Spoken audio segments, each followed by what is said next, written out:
Meanwhile, it's Barcelona taking on Villareal tomorrow, a game that Stewart Robson will be going to bed early. Well, he won't be going to bed early now because he's kept him up late to prepare for this one. Barca looking to bounce back, obviously, Robbo, after that disappointment in El Clasico. Absolutely, they've got to put in a good performance. Xavi's got to make the right decisions on who he picks for the team. They've got to show more intensity. If things don't go right at the start of the game, they've got to pick themselves up. They're going to have to hope the crowd get behind them as well. But they need a good start. They need to pick the right side. They need to get a victory. And if they can get a run going again, they're certainly not out of the La Liga title. Yes, Real Madrid are favourites, but Barcelona still have some very good players. It's now up to Xavi. He's going to be put under the pressure now. He's got to pick the right team. He's got to get the best out of individual players. And Barcelona have to be a force to be reckoned with week in, week out. And that hasn't happened over the last 3 or 4 weeks.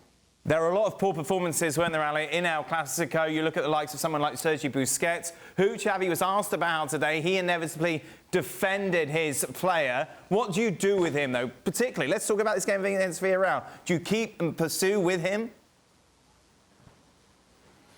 When in a game against Villareal, you're going to dominate most of the possession. Villareal is a team that tends to absorb a lot of pressure and look to go on the counter against teams like Barcelona and Real Madrid, teams that are superior to them. They usually sit back. My contention with Sergio Busquets is that in teams that are willing to play with Barcelona, face to face, okay, here we go. We got our guys, you got your guys.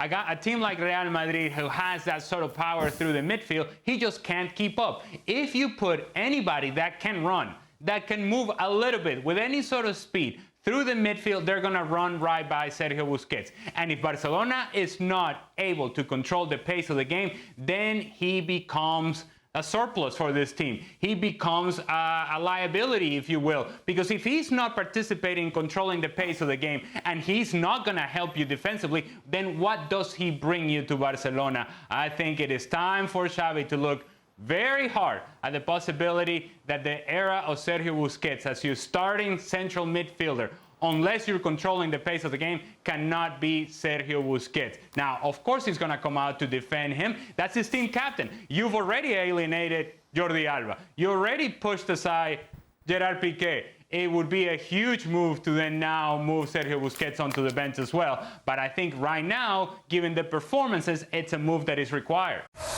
Thanks so much for watching ESPN on YouTube. And for more sports highlights and analysis, be sure to download the ESPN app. And for premium content and live streaming, subscribe to ESPN Plus.